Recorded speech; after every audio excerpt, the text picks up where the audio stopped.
Congratulations to New York Knicks guard R.J. Barrett. He just got the big bag. On Monday, he agreed to a 4-year, $120 million rookie max extension with the New York Knicks. He becomes the youngest player to sign for at least $100 million in New York Knicks franchise history. He's only 22, and he averaged 20 points per game last season. I actually got to see R.J. Barrett live last year, and I told one of my partners I was at the game with, I was like, yo, he's made some real improvements in his game from the year before last. Like, he looked like the real deal. Not just a guy that could go out and average 18, 7, and 7. We knew he could do that out of Duke. He's a guy that looks like he can average 26, 12, and 8 in the upcoming years. That's a big jump. So congratulations to RJ on getting the bag. Now, a lot of people are going to ask the question, does this now rule RJ Barrett out of a Utah Jazz trade? We know the Knicks have been after Donovan Mitchell. They're trying to bring one of their own home. Now, here's the thing. I want to explain this as briefly as possible because it's going to go over a lot of people's head anyway. It's some nerdy contract stuff.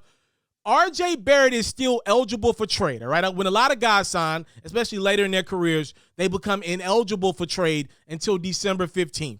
RJ's in this gray area because technically his rookie max extension doesn't kick in until next season. So not this upcoming season, but 23-24. And until then, technically with him already signing that extension, you got to match the salaries up in a weird way. Again, he's right now currently on his rookie deal. And a year from now, he'll be on his rookie extension that he just agreed to with the Knicks. So it doesn't make him ineligible for a trade. It just makes his scenario very unique and very specific since his deal does not technically kick in until another season from now, even though he just agreed on it with the Knicks a year early. So it puts him into this very gray area. We only seen one player in NBA history get traded within this gray area, which was Devin Harris many, many years ago. So it makes his situation very unique. If the Knicks and Jazz want to agree on an RJ Barrett trade, it can still be done. Utah now knows exactly how much they will have to pay him going forward. It's about $30 million a pop once his new deal kicks in the following year, right?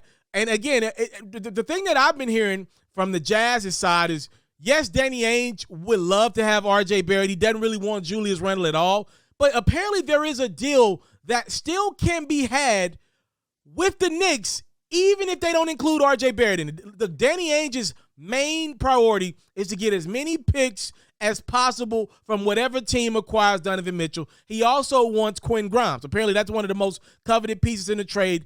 Again, he does want RJ Barrett. I want to make that clear. But it looks like there is still a deal that's out there, even if the Knicks don't include RJ Barrett, which sounds crazy, right? In theory, that the Knicks could potentially have Jalen Brunson, who they acquired this offseason, signing him away from the Dallas Mavericks, Julius Randle, who's an all-star caliber guy, and then RJ Barrett, who has all-star potential. You could have them three guys and maybe bring in Donovan Mitchell. Again, I expect Utah and New York to get back on the phone lines and potentially work out a deal. They still got about a month's time before the season starts. I do believe they're going to get close to a deal, and I don't believe RJ Barrett will be included in this deal. You heard me? I do believe that. I do believe there's a chance Donovan Mitchell still ends up in New York. And again, I don't just throw things out there willy-nilly. Keep that in mind. I believe there is still a deal to be had between New York and Utah. Will they complete it? Only time will tell. Obviously, I can't predict the future. I do believe it will get close, though. I just don't think RJ Barrett is a stopping stone for Danny Ainge. I think it's like a warning sign, a caution, like, yo, we need as many picks as possible. But I don't believe it just turns Danny Ainge's phone off, even though the Knicks probably will not trade RJ Barrett. He's available for trade, but it will be very difficult to match those salaries out. I think there's a chance that these two sides are able to work out it. I know that sounds crazy, but I do believe there's a good chance Utah, New York, I believe their phones are going to link again and potentially still work out a Donovan Mitchell trade. Congratulations to RJ Barrett. He just got paid.